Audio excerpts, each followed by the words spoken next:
जय श्री राधे कृष्ण। आज हम चर्चा करेंगे, जैसा कि आज एकादशी है। कुछ लोगों का मानना है कि कल एकादशी है, कुछ लोगों का मानना है कि आज वाली एकादशी सबके लिए है, कुछ लोगों का मानना है कल वाली एकादशी सबके लिए है।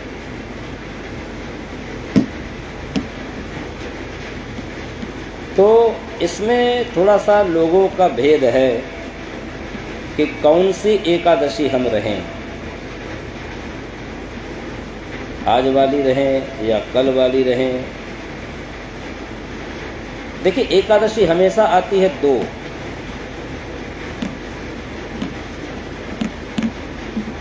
एक एकादशी होती है वैष्णवा नाम की, एक एकादशी होती है अस्मार्ता नाम की। वैष्णव नाम की एकादशी वैष्णव के लिए, जो वैष्णव हैं, जो गुरु दीक्षित हैं, जिन्होंने दीक्षा ले रखी है, तिलक लगाते हैं, संध्या वंदन करते हैं। एक तो एकादशी उन लोगों के लिए है, और दूसरी एकादशी अस्मार्तों के लिए, यानी कि जो दीक्षित तो हैं लेकिन उन्होंने दीक्षा नहीं ले रखी है, जो गृहस्थ तो हैं लेकिन उन लोगों ने दीक्षा नहीं ले रखी है।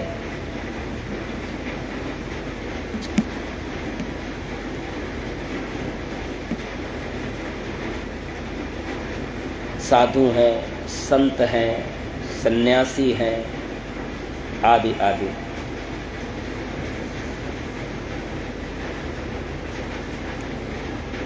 तो जिन लोगों ने दीक्षा नहीं ले रखी है उनके लिए एकादशी आज है, और जो दीक्षित हैं, वैष्णव हैं, जिन लोगों ने दीक्षा ले रखी है, जिन्होंने गुरु बना रखे हैं,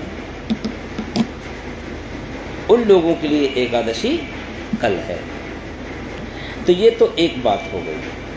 दूसरा एक सिद्धांत है एकादशी का। एकादशी हमेशा सूर्योदय व्यापनी एकादशी व्रत के लिए श्रेष्ठ मानी जाती है। सूर्योदय व्यापनी एकादशी ये एकादशी कौन सी? जो एकादशी सूर्योदय में तिथि उदय हो रही हो, क्योंकि उदया तिथि का व्रत ही श्रेष्ठ माना जाता है। उदया तिथि का व्रत श्रेष्ठ इसलिए माना जाता है कि जब तक सूर्योदय जिस तिथि में नहीं होगा तो वो तिथि पवित्र नहीं होगी।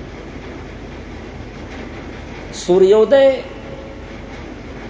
में जो तिथि उदय होती है उसका प्रभाव सूर्यास्त तक रहता है।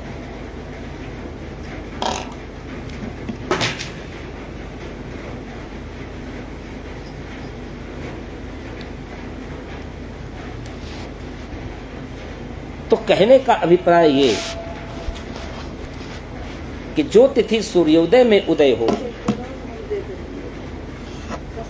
जो तिथि सूर्योदय में उदय हो, वही तिथि मानी जाती है। क्या बताओ उसको, वो नहीं चलता है, बहुत देर तक लाना पड़ता है।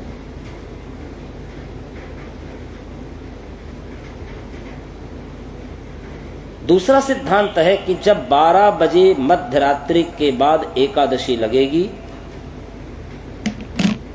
तो तिथि एकादशी 2 हो जाएगी। यानी कि 12 बजे मध्य रात्रि तक अगर दशमी चल रही है, उसके बाद एकादशी अगर लगेगी तो वो एकादशी 2 हो जाएगी। और अगर 12 बजे के पहले दशमी समाप्त हो जा रही है तो एकादशी 1 हो जाएगी।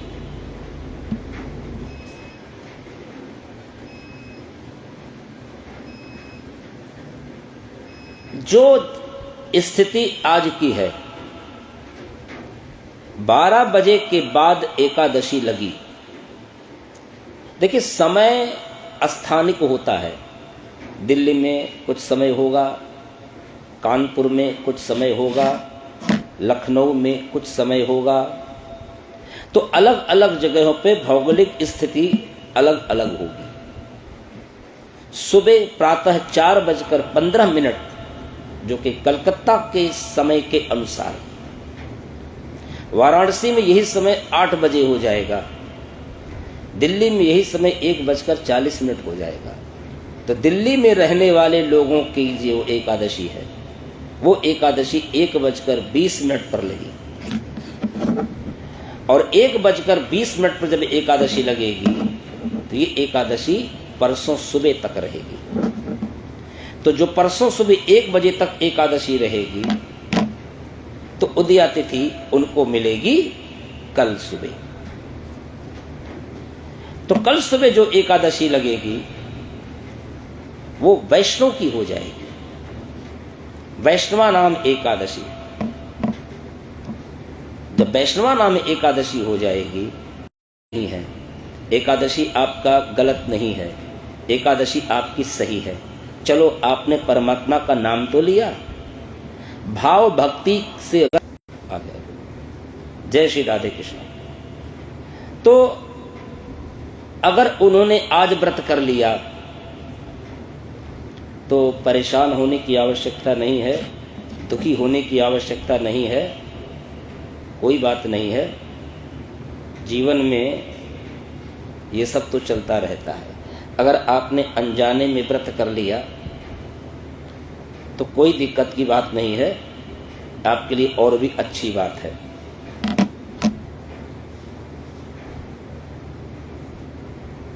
देखो, एक बात बताएं,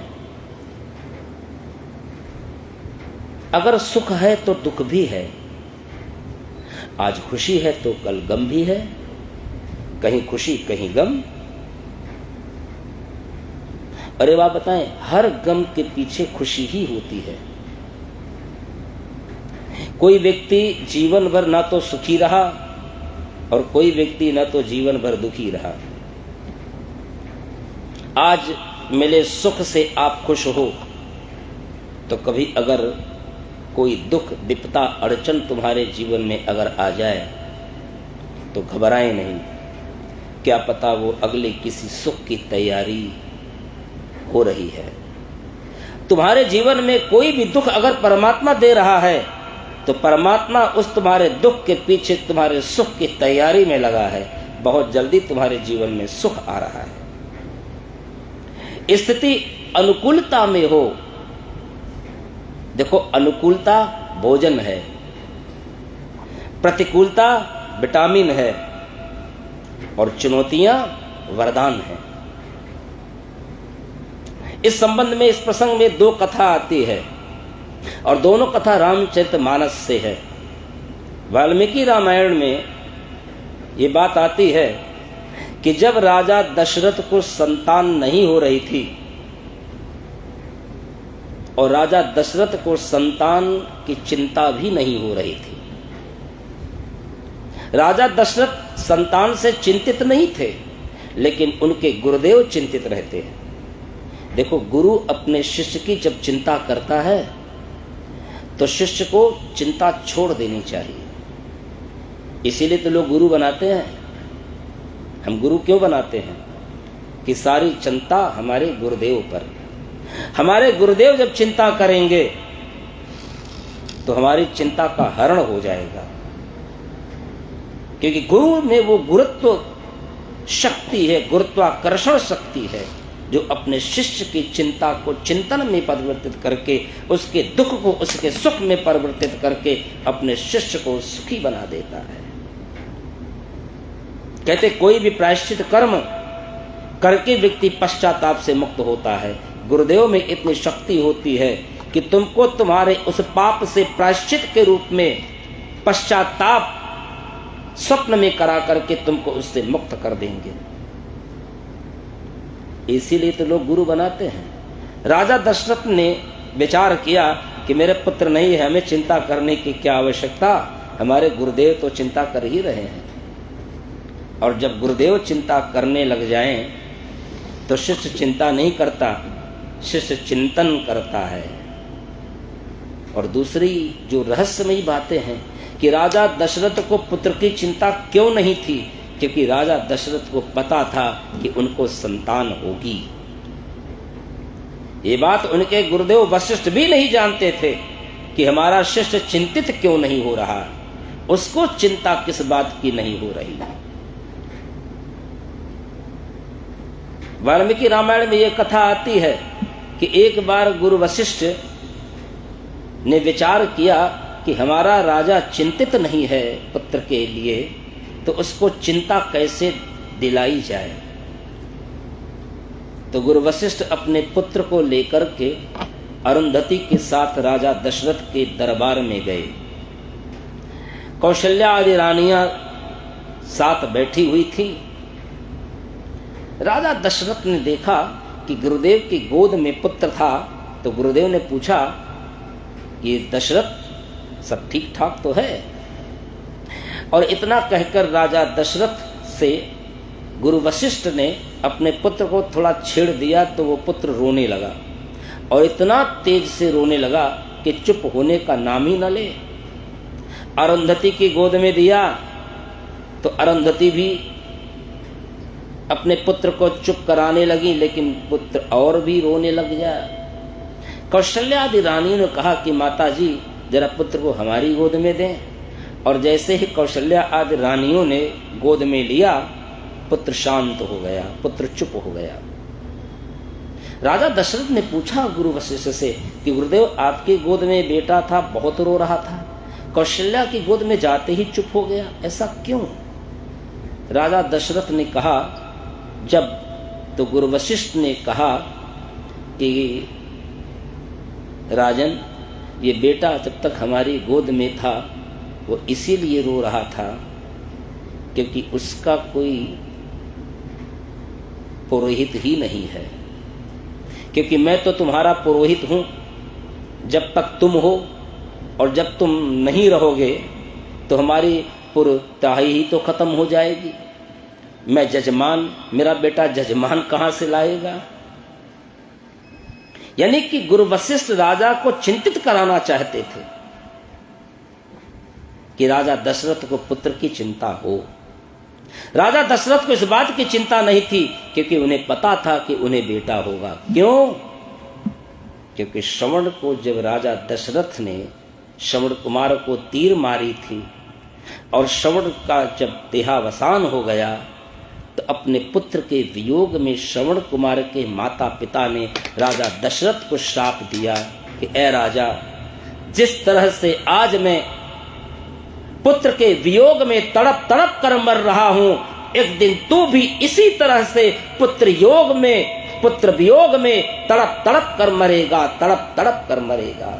वो श्राप राजा दशरथ को याद था कि मेरी मृत्यु भी अगर होगी तो पुत्र वियोग में होगी, इसलिए मुझे पुत्र होगा, तभी तो मैं पुत्र वियोग में मरूंगा। दुख यहां पर क्या है, कष्ट यहां पर क्या है, विपत्ति यहां पर क्या है कि राजा दशरथ के हाथों से एक निर्दोष बालक की हत्या हो गई। लेकिन उसके पीछे का सुख क्या है, उसके पीछे का आनंद क्या है कि अगर राजा दशरथ के हाथों से श्रवण कुमार की मृत्यु न हुई होती तो श्रवण कुमार के माता पिता का श्राप दशरथ को न मिलता, और अगर श्रवण कुमार के माता पिता का श्राप दशरथ को न मिलता तो उन्हें पुत्र ही न होता। ये सुख था, ये परमात्मा के आने की तैयारी थी। माध्यम राजा दशरथ को परमात्मा ने बनाया, और वही जब पुत्र का जन्म हुआ तो जन्म नहीं हुआ, प्राकट्य हुआ परमात्मा का कि राम जन्म दशरथ सुनि काना, मानहु ब्रह्मा नंद समाना। राजा दशरथ को सुख की अनुभूति नहीं हुई जब परमात्मा राम का प्राकट्य हुआ। सुख नहीं मिला, आनंद नहीं मिला, परमानंद नहीं मिला, ब्रह्मानंद मिला। मानो ब्रह्मानंद समाना। राजा दशरथ से किसी ने पूछा कि हमने सुख के बारे में सुना है कि सुख क्या होता है, आनंद के बारे में मैंने सुना है कि आनंद क्या होता है, परमानंद के बारे में सुना है कि परमानंद क्या होता है, लेकिन ये ब्रह्मानंद क्या है? तो राजा दशरथ ने इसका जवाब दिया कि जब किसी भौतिक साधनों से कोई आनंद मिले तो उसका नाम सुख है। जैसे अच्छा एंड्रॉयड मोबाइल आपको मिल जाए तो उससे आपको सुख मिलेगा। आपके घर में एसी लगी है तो एसी का सुख मिलेगा, आनंद नहीं मिलेगा। क्योंकि सुख उसे कहते हैं जिसके पीछे दुख छिपा हुआ हो। एसी से आपको सुख मिल रहा है और वही एसी अगर बिगड़ गई तो सुख मिलेगा कि दुख मिलेगा? तो इसका नाम सुख है जिसके पीछे दुख होता है। आनंद उसे कहते हैं जहां न सुख हो न दुख हो। ये आनंद मुझको दूसरों की सेवा से मिलता है। सेवायाम पराम भक्ति, और यही वास्तविक भक्ति है। जिस सेवा से हमें आनंद मिले वहां न सुख होगा न दुख होगा। किसी दूसरे की सेवा की, लेकिन निस्वार्थ भाव, कोई स्वार्थ नहीं है। वहां तो सिर्फ प्यार ही झलकता है, व्यापार नहीं। जो किया जाए वो व्यापार है, जो हो जाए वो प्यार है। इसलिए किसी ने कहा है प्यार किया नहीं जाता, प्यार हो जाता है। होने का नाम प्यार है। प्यार तो सभी करते हैं, लेकिन प्यार होता किससे है? प्यार उसी से होता है जिससे कोई व्यापार नहीं होता। और परमानंद, जहां पर सुख और दुख बिल्कुल मिट जाएं, आनंद समा जाए, परम आनंद, यानी उस आनंद के बाद कोई आनंद है ही नहीं। जैसे परमात्मा की सेवा कर, ठाकुर जी को स्नान करा के, एकादशी का व्रत करके, वो परम आनंद है। और परम आनंद वो परमात्मा से प्राप्त होता है। जो आनंद मुझे परमात्मा से प्राप्त हो उसका नाम है परमानंद। बांके बिहारी का दर्शन करने हम जाते हैं, छक्कर ठाकुर को अपनी आंखों से देखते हैं, फिर वो जो आनंद प्राप्त होता है वो आनंद नहीं, वो परमानंद है। जो आनंद हमें परमात्मा से प्राप्त हो। लेकिन फिर ब्रह्मानंद क्या है? तो राजा दशरथ ने कहा कि परमात्मा का दर्शन करके जो आनंद प्राप्त हो, ब्रह्म का दर्शन करके जो आनंद प्राप्त हो, उसका नाम है परमानंद। लेकिन वही ब्रह्म जब बेटा बन करके आ जाए तो बंधुओं वहां पर सुख नहीं आता, आनंद नहीं आता, परमानंद नहीं आता। जब ब्रह्म ही बेटा बनकर आ जाए तो वही परमानंद ब्रह्मानंद के रूप में परिणित हो जाता है। तो राजा दशरथ के जीवन में जो ये विपत्ति आई तो उसके पीछे एक सुख की तैयारी थी, एक आनंद की तैयारी थी, एक परमानंद की तैयारी थी, एक ब्रह्मानंद की तैयारी थी कि ब्रह्मानंद, एक ब्रह्म उनका आज बेटा बनकर आ रहा है और उस ब्रह्म के आत्मज राजा दशरथ बन रहे हैं। ये श्रवण कुमार के माता पिता के श्राप से ही तो संभव हुआ। न श्रवण कुमार को तीर मारते, न श्रवण कुमार की मृत्यु होती, और न श्रवण कुमार के माता पिता का श्राप राजा दशरथ को लगता, और न श्राप लगता तो न परमात्मा का प्राकट्य राजा दशरथ के पुत्र के रूप में होता। और एक दूसरी कथा वाल्मीकि रामायण की है, सुग्रीव का प्रसंग। जब रामचंद्र जी सुग्रीव से मिले और सीता माता का पता लगाने की जब बात आई तो सुग्रीव ने सारी वानरी सेनाओं को बुलाया और 10 दिशाओं में भेजा। किसी को उत्तर दिशा में, किसी को दक्षिण दिशा में, किसी को पूर्व दिशा में, किसी को पश्चिम दिशा में, और बताया कि इस दिशा में आप यहाँ जाएंगे आपको ये मिलेगा, इस दिशा में आप जाएंगे तो आपको ये मिलेगा। सुग्रीव के ऐसे भौगोलिक ज्ञान को देख करके भगवान राम भी अचंभित हो गए, आश्चर्य हुआ कि इतना भौगोलिक दृष्टिकोण सुग्रीव का, भौगोलिक दिशाओं का सुग्रीव को इतना गहरा ज्ञान कहां से हुआ? ये तो पहाड़ों पर रहता है, किष्किंधा पर, तो इसको इतना ज्ञान कहां से आया? तो सुग्रीव से पूछा प्रभु श्री राम ने कि सुग्रीव जरा मुझे बताओ, इतना भौगोलिक ज्ञान तुम्हें कहां से प्राप्त हुआ? तो सुग्रीव ने मुस्कुराए और बोले कि प्रभु, ये ज्ञान भी मुझे बाली की वजह से मिला, क्योंकि बाली जब मुझसे लड़ता था तो बाली के बारे में ये कहावत सिद्ध थी, ये बात प्रसिद्ध थी कि बाली, उसका नाम बाली ही इसलिए था क्योंकि वो जब किसी से लड़ता था तो उसके आधे बल को वो अपने में खींच लेता था। यानी जो भी बाली से युद्ध करता था उसका आधा बल बाली में चला जाता था, इसीलिए बाली को कोई पराजित नहीं कर सका। तभी तो रावण को 6 महीने तक अपनी कांख में बाली ने दबाए रखा था। तो बाली के डर से मैं पूरी पृथ्वी पर जगह जगह भ्रमण करता रहा, कभी वहां, कभी यहां, कभी वहां, कभी उस दिशा में, कभी उस दिशा में। तो बाली के डर के भय से